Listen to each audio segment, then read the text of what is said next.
वर्ष 1666 औरंगजेबने छत्रपती शिवाजी महाराजांना धोकाधडीने बंदी केलं. पण महाराज एवढे चतुर होते की ते त्यातून निसटले. या कामगिरीनंतर मराठ्यांनी मुघलांचं काय भविष्य केलं हे सर्वांना माहितीच आहे.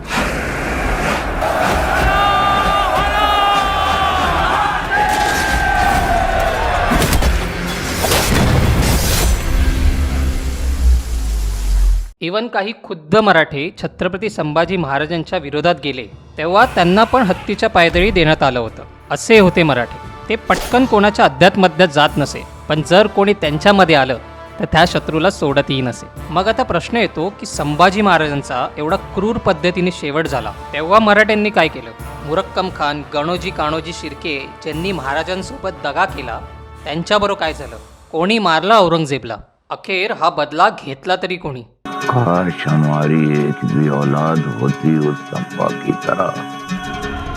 11 मार्च 1689 छत्रपती संभाजी महाराजांना बंदी बनवून तब्बल 40 दिवस झाले होते. प्रत्येक दिवस हा हालाकीचा होता आणि अखेर महाराजांनी आपला प्राण सोडला. छत्रपती संभाजी महाराज गेल्यानंतर औरंगजेबचा आता निशाणा होता दख्खन. कारण आधीपासूनच त्याच्याकडे अर्धा हिंदुस्थान होता. त्यामुळे दख्खनला काबीज केल्यावर पूर्ण हिंदुस्थानची हुकूमत त्याच्याकडे आली असती.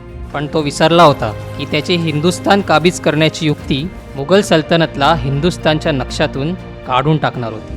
औरंगजेबचा प्लान तयार होता. त्यानुसार त्याने आपल्या 4 वफादारांना बोलवून घेतलं. जुल्फिकारला रायगडची, मुक्करबला पन्हाळ्याची आणि शबुद्दीन आणि गजुद्दीनला विशालगडची जबाबदारी सोपली. हे सर्व सरदार लाखोची सेना घेऊन हिंदुस्थान काबीज करण्याच्या मार्गी लागले.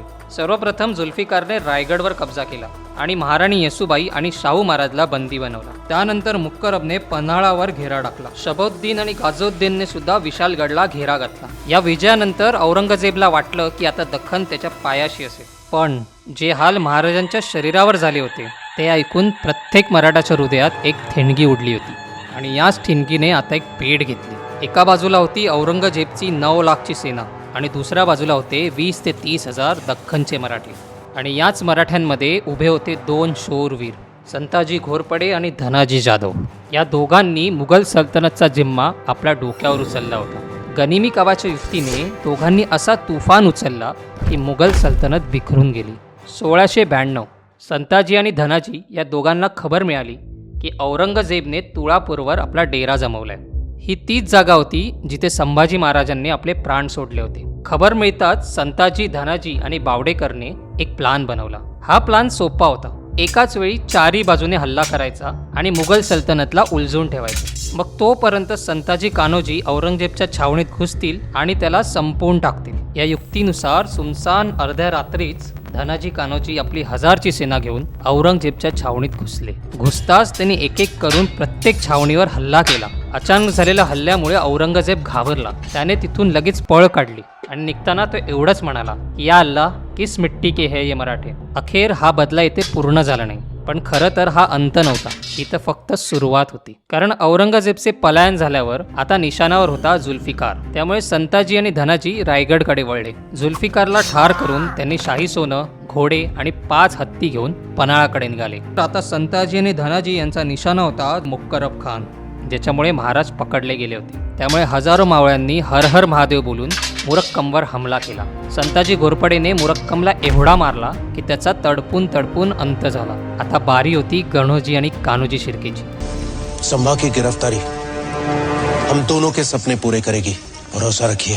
संभा संगमेश्वर में ही है. पण यावेळी मराठे मागे हटले. कारण संभाजी महाराज जेव्हा औरंगजेबच्या कैदमध्ये होते तेव्हा त्यांनी महाराणी येसुबाईला एक पत्र लिहिलं होतं. त्यात ते म्हणतात की शिवसखी, 2 लोकांच्या लालचीपायी पूर्ण शिर्के कुळाला दुरावू नका, ते आपलेच आहेत. महाराजांच्या या एका वाक्याने मराठ्यांनी त्यांना त्यांच्या जीवावर जगू दिलं. अखेर काय झालं? जेव्हा शाहू महाराज छत्रपती झाले तेव्हा शिर्के परिवारांनी शरणागती पत्करली आणि त्यांना पुन्हा वतनदारी मिळाली. मग औरंगजेबचं काय झालं? संताजींनी त्यांना सोडून दिलं? नाही. औरंगजेबचा दरबारी काफिर खान म्हणतो की संताजी एक पहाड होते. जो पण त्यांच्या समोर उभा राहायचा एक तर तो मारला जायचा, नाहीतर त्याला बंदी बनवलं जायचं. इतिहासात असा एकही मुघल नव्हता जो त्यांच्या समोर ठामपणे उभा राहू शकला. आणि या शौर्यामुळे, प्रवृत्तीमुळे त्यांना छत्रपती राजाराम महाराजांनी सरसेनापतीची पदवी दिली. ज्यांनी आपल्या समशेरीच्या चमकत्या पात्याने पातशाही छावणीचे कळस कापून आणले त्या संताजीराव घोरपडे यांना यांच्या थोराड हाती आम्ही सरसेनापती पदाचं खडग देत आहोत. त्यानंतर संताजी थांबले नाही. त्यांनी एक एक करून मुघलांवर एवढा हमला केला की औरंगजेबची कायापलटच झाली. त्यांनी औरंगजेबला एवढा सतवला की त्याची सेना बिखरली, खजाना खाली झाला आणि त्याच्या अहंकाराचा शेवट झाला. त्यानंतर औरंगजेब एका ठिकाणी कधीच थांबला नाही.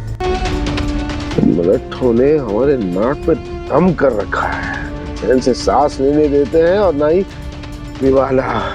कधी जंगलात, कधी डोंगरात, तर कधी नदीच्या किनारी. तर प्रत्येक वेळी आपली जागा बदलत असे आणि हीच पळापळ, हीच थकान त्याच्या अहंकाराचा शेवट होता, त्याचा शेवट होता. अखेर त्यांनी शरणागती पत्कारली आणि आपला जीव सोडून दिला. होपफुली ही माहिती तुम्हाला आवडली असेल, त्यामुळे चॅनलला सबस्क्राईब करायला विसरू नका. आपला एक सबस्क्राईब आम्हाला अशाच माहिती गोळा करायची ऊर्जा देईल. त्यामुळे व्हिडिओला लाईक करा आणि सबस्क्राईब जरूर करा. आम्ही पुन्हा येऊ एक नवीन इंटरेस्टिंग टॉपिक घेऊन.